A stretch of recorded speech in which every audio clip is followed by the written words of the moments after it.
Je vais trouver une solution. C'est une bonne idée, ça. J'aurais pu l'avoir, cette idée. Oh, tu vas trouver la solution. Là, je vois plus qu'une solution. Ce n'est que le début. Patrick Longchamp.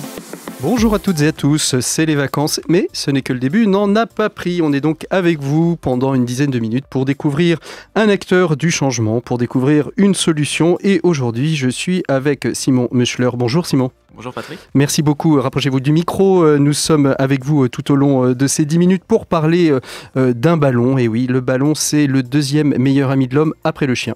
On est d'accord ou pas là-dessus ? Je pense, oui. Ouais, plutôt. Alors, vous avez inventé, ou du moins vous innovez dans cet objet qu'est le ballon, puisque vous avez décidé, avec votre associé, de créer un ballon qui soit à la fois éthique, made in France, qui soit aussi graphique, finalement un mélange des genres qui est assez inhomogène. Hétérogène. Ouais, c'est vrai, ou qui surprend en tout cas. Ouais. L'idée, en effet, c'était de bousculer un peu les codes établis sur du ballon de sport et de dépoussiérer un peu ce produit et qui est vieillissant et qui rentre plus vraiment dans les codes actuels ou dans nos codes. En tout cas. Ça veut dire qu'aujourd'hui, le ballon, on le voit sur tous les terrains de foot, on le voit aux pieds des enfants, dans les rues, dans les stades, etc. Pourquoi avoir voulu en faire un ballon graphique ? L'idée, c'était d'interroger, de surprendre, avec l'envie de sensibiliser, de fédérer autour d'une ambition qui est plus globale. Alors le graphisme interpelle, certes, mais l'idée c'était d'en faire un produit éco-responsable et d'en faire un peu un porte-parole d'un mouvement actuel, puisque aujourd'hui on est une génération, je pense, qui pousse vers cette sensibilisation à l'éco-responsabilité, qui a envie de changer les choses sur un point de vue environnemental. Et quoi de mieux que le sport pour fédérer ? On le voit aujourd'hui, il y a beaucoup d'entreprises qui communiquent sur le sport. Vous étiez amateur de ballon, je suppose, pour vous intéresser au ballon, parce qu'on aurait pu s'intéresser à d'autres objets sportifs. Ouais, c'est vrai, on était... alors, c'est une histoire de copains à la base, l'histoire de ce souvent, c'est une histoire de copains, oui. Et bizarrement, l'un était sur le rugby, l'autre sur le foot, mais ça ne nous a pas empêché de bosser ensemble et de s'intéresser au ballon, en effet. Alors, pourquoi... quel est le déclic qui vous fait aller sur ce projet d'un ballon éthique, made in France, graphique ? Ça a commencé par la partie graphique, et puis après, comment se sont développées les autres étapes pour en arriver au projet de rebond ? En fait, c'est vraiment un chemin qui nous a amené à emmagasiner de l'expérience et avoir une connaissance consciente, quoi, savoir comment était fait le ballon en profondeur au fil des ans. C'est pas parti d'une étude marketing, c'est pas parti de petits chiffres sur un tableau Excel. Là, c'est vraiment du vécu. Vous avez démonté un ballon ?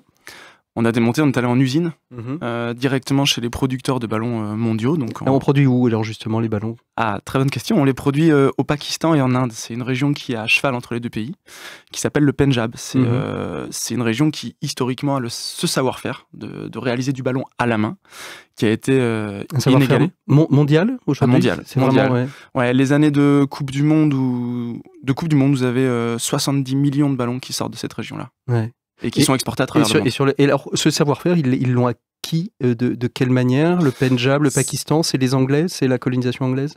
Tout à fait. En fait, c'est un savoir-faire qui date de l'époque coloniale, donc c'est historique en fait.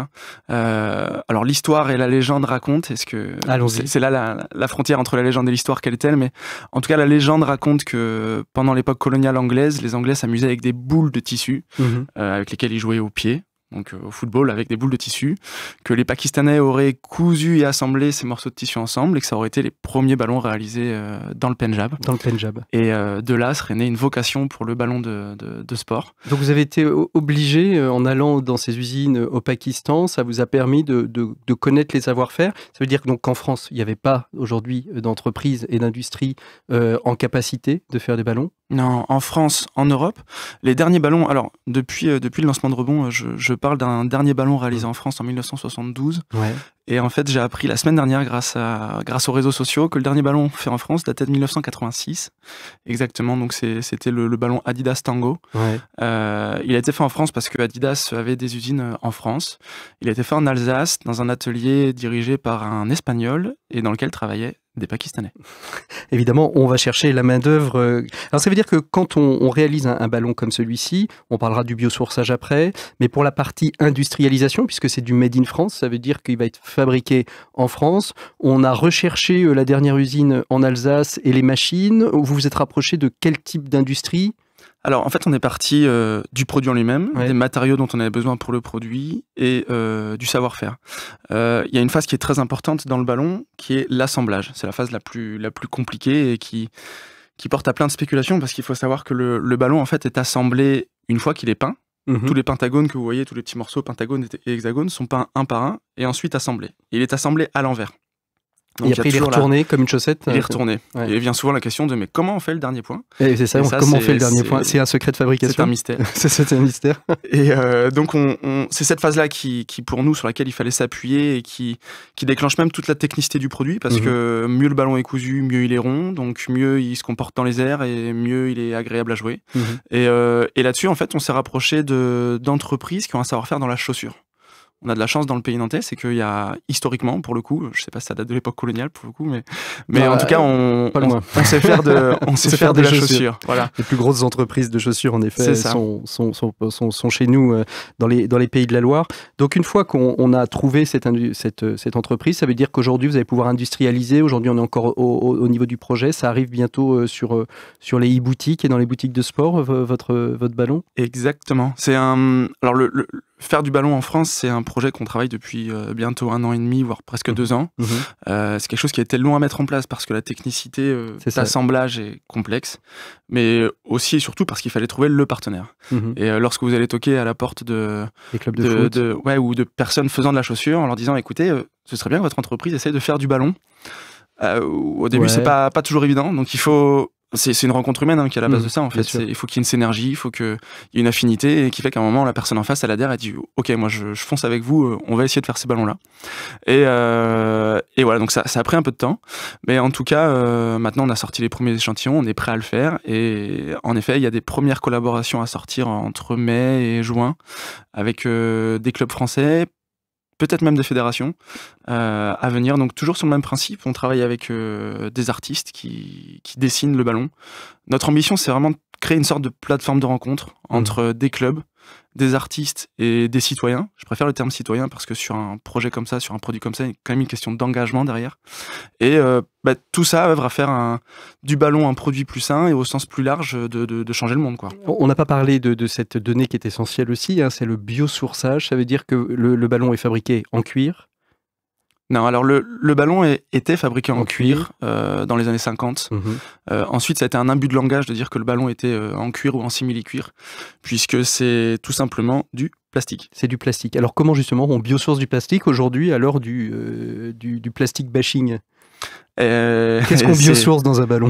Qu'est-ce qu'on biosource ? C'est la surface externe en fait sur laquelle on doit travailler, puisque c'est cette enveloppe qui est faite en PVC ou en PU. Et alors, notre première phase était de travailler sur du PVC recyclé. Et puis, finalement, la matière première reste du PVC. Donc, si on veut vraiment pousser les choses au bout et aller au bout, il faut sortir du PVC. Donc là, l'ambition était en effet de travailler sur du biosourcé. Et on s'est rapproché de partenaires, d'acteurs qui sont spécialisés dans le biosourcé. Là aussi, c'est du temps à passer, c'est de la recherche, c'est des personnes à fédérer, c'est une affinité. Pareil, il y avait pas cette ce ballon a permis, vous parliez de plateforme de rencontre, mais ce ballon aussi a permis à faire des rencontres pour aller innover, pour pouvoir proposer justement entre guillemets un PVC propre. Ah oui, complètement. Et il y a, en fait, on peut parler d'écosystème français, mais on peut même parler d'écosystème quasi nantais, puisque tous les acteurs avec lesquels on travaille actuellement sont du pays nantais. Et c'est ce qui est hyper chouette. Même les designers avec lesquels on travaille jusqu'à présent sont nantais. L'entreprise qui nous suit sur l'assemblage, la couture, est entre Nantes et Clisson. Et voilà. Et un produit qui est personnalisable, parce qu'on peut aussi écrire un petit message, un nom, un événement dessus. Ça c'est la petite cerise sur le gâteau. La petite cerise sur le gâteau et l'innovation technologique aussi, parce que ça implique de pouvoir peindre une fois le ballon assemblé, ce qui se faisait pas avant, puisque le ballon se peint par sérigraphie, donc on sérigraphie à plat. Et oui, en effet, on a travaillé sur le développement d'une machine qui permet d'hyper personnaliser le produit. Et ça, c'est pour nous une méthode, une manière d'engager l'acheteur dans cette ambition d'éco-responsabilité. Merci beaucoup Simon Muchler d'avoir été notre invité. On se retrouve, nous, la semaine prochaine, bien évidemment. Et puis d'ici là, rendez-vous au mois de juin dans les boutiques pour trouver votre ballon. À bientôt. À bientôt. Merci beaucoup. Bonne écoute des programmes de Sun et on se retrouve la semaine prochaine.